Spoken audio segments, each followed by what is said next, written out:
Alright. Anak ko ni.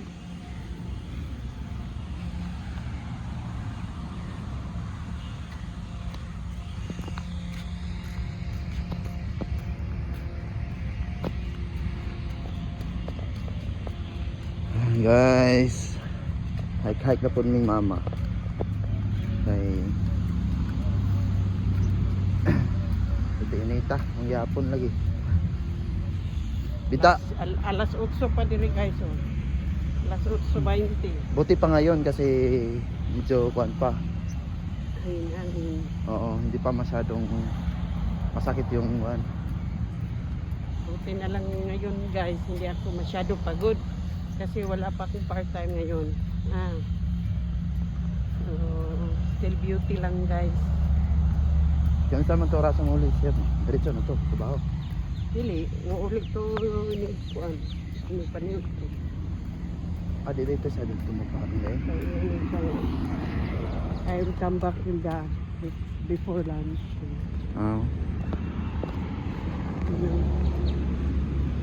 Kay laing idea, mag-hike na lang. May base. And guys, ito yung nilalakaran ng namin ni mama. Kasi wala yung golf car. AKA buggy. Buggy golf car guys. Oo. Ito. Hanggang dulo pa yun guys. So siguro itong cellphone na to kasi ang gamit na cellphone is iPhone. So pwede na to. Makakaabot to dito doon sa Spanish. Sigurado to. Hindi to mawawalan ng hindi to mafu-full. Kaya siguradong aabot tayo doon. Siguradong makapanood kayo Oo. na in the end. In the end.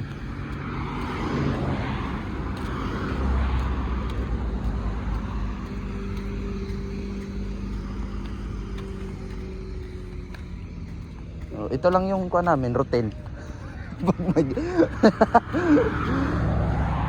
Daily routine, adi po siguro ay. Daily routine. Weekend no. Weekday routine. Weekday routine. Diri tumawag si Sir Ma. O dato pikas. Dito. Dili. Dato yang one office. Kayo man siya. After my gym, I'm going direct to my office. Okay. And then I come back before lunch. So yun guys, so update ko lang kahapon. Interview ako, kasama ko si mama. Siyempre. Sama-sama. Supportive na mama. Siyempre, paano pag ako lang doon? Siguro hindi ako aabot doon kung anong oras nun talaga yung one. Tapos, Tiis lang. nung nandun na kami, Awa ng Diyos lang. nung nandun na kami, kasi ang nakalagay sa CV ko is storekeeper at saka sales. So ngayon, pagpunta namin doon na, dalawa may kasama ako, isang Pinoy. Shout out sa iyo dyan, paring Ronald. Yun, yun nga, na-interview na ako nung pagpasok ko. Una pa lang talaga, hindi mo talaga malalaman kung talagang Pinoy o hindi. Kasi parang Pinoy talaga siya guys. Na, anong layo yun ma? Nepal. Nepal? Oo, Nepali. Nepanish? Nepali. Nepali. O para siya talagang Pinoy. So nagdadalawang isip ako kung talagang Pinoy siya o hindi. Kasi magtatagalog sana. Pero yun pala, hindi. So islang na islang talaga siya. Uy, di ko na kuhan talaga yung mukha niya. Kasi para talaga siyang Pinoy. Pinoy na Pinoy talaga yung dating niya. Tapos yung pagkabigkas niya ng pangalan ko, talagang Pinoy talaga yung pagkabigkas niya eh. Tapos nung nandun na ako sa pagpasok ko, sabi niya, is this correct? Sabi niya, puwisit na English na to talaga oh.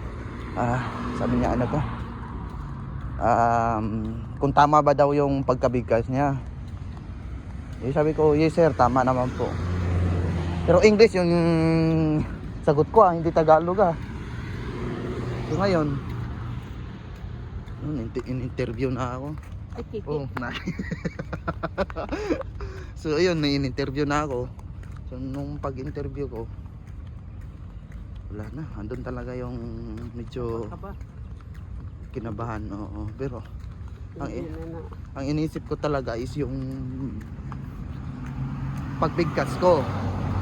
Paano ko sasagutin yung mga tanong niya.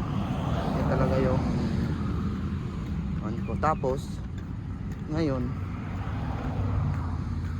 medyo natagalan ako kasi yung sabi niya sales marketing kasi, at saka hindi ko lang maintindihan kung bakit in-interview kami. Pangalawang beses na yun kahapon na in-interview kami. Nung una is yung pag-apply namin doon sa saan ba yung banda? Sa Borjuman ba ito man, oh? Tapos pinasa kami doon kahapon. Malayo naman. So yun, nagkita kami doon sa kasama ko. Ayun, pinaliwanag niya sa akin kung ano yung mga dapat kong gawin, kung ano yung kailangan kong gawin na ibibenta ko. Yun, hindi ko maintindihan kasi medyo islang talaga sila. Hindi lang medyo, talagang islang. Ayan. Kaya parang ako din parang hindi ko talaga maintindihan kasi ang dami niyang mga explanation. Yung iba naintindihan ko, yung iba wala na. Nag yes or no na lang talaga ako. Ubos na yung English ko. So, ayan guys, pagka na is yung patayo na ako. Yun nga, sabi niya maganda sana yung offer niya yung monthly, no 4K a month kung talagang may maibibenta ka. So marketing talaga siya. So ngayon, paano kung wala akong maibenta nga yung mga anak ko? Yun nga eh. So ngayon pinasa kami doon. Pinasa na naman kami sa ibang company. Marketing na naman. So anong gagawin namin? Napakalayo pa naman dito. So ang chance na lang namin nito, siguro doon kami hahanap. Kasama ko yung mama ko, doon na lang siguro hahanap sa malapit. Kasi doon talagang pinapasa-pasa na kami. 3 beses na yan. Pag pinuntahan pa namin ngayon, baka may ipapasa na naman yung ibang company. Kaya na-decide kami na di na lang pumunta kasi marketing na naman. Tapos yung posisyon na nilagay doon, sales. So wala akong experience sa sales. So tinatry ko pa rin. Oo. Sales marketing. So nag-try talaga ako. Yun, pinasa-pasa ako. So kaya ngayon naka-decide na din kami kasi sayang yung pera eh. Sayang din yung pagod namin kung walang kuhan talaga.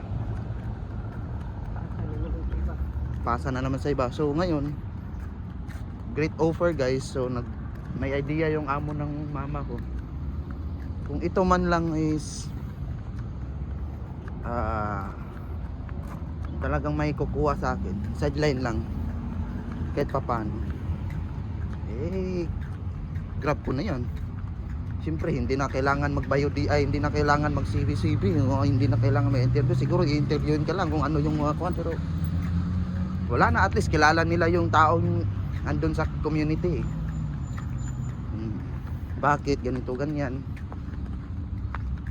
Problema lang talaga sa akin is yung kuhan talaga. Siguro sa first time talaga, oo. Andun yung kuhan talaga na yung pagkabigkas mo ng English. Kasi alam mo naman, dito wala, baliwala nila siguro yung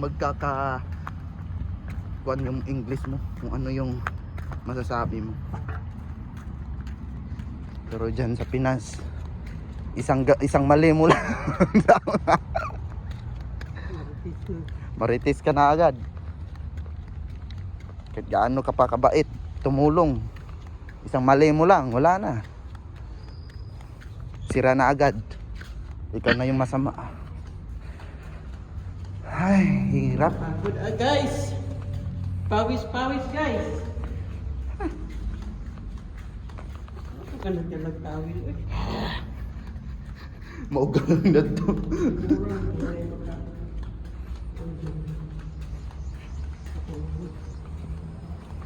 Anak-anak ko doon.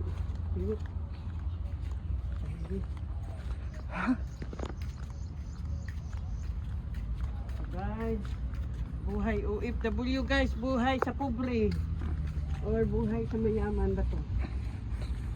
Okay lang guys. Hindi ako nagangad na mamayaman ako. Gusto ko lang yung good health sa binigay ng Panginoon sa akin. At, Hindi lang magkasakit, okay na yun. at yung mga anak ko at binigyan niya ako ng napakabait na amo. Yan lang ang importante sa akin. Hindi na yung magmayaban pa ko. Hindi na. Wala na sa isip yun. Wala na ako sa isip yun. Ang init talaga dito.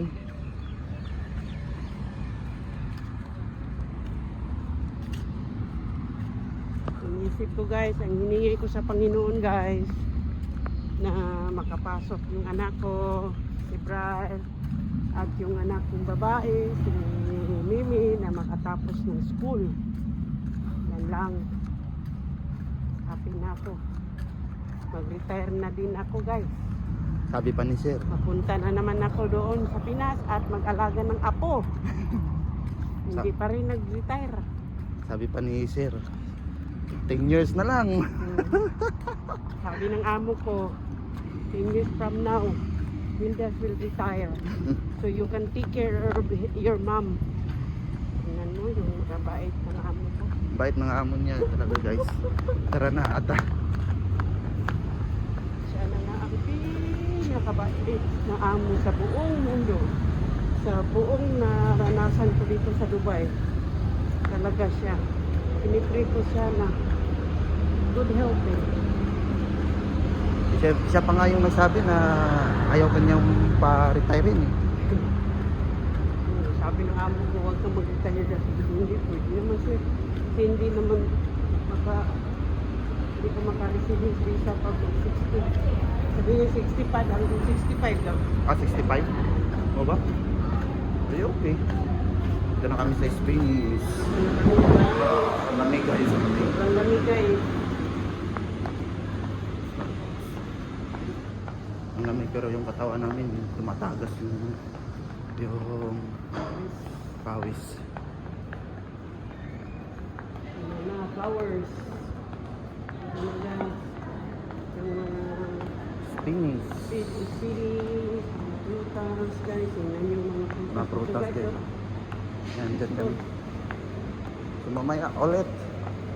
So stay. Kasi magkuhan kami. Grocery. Alright.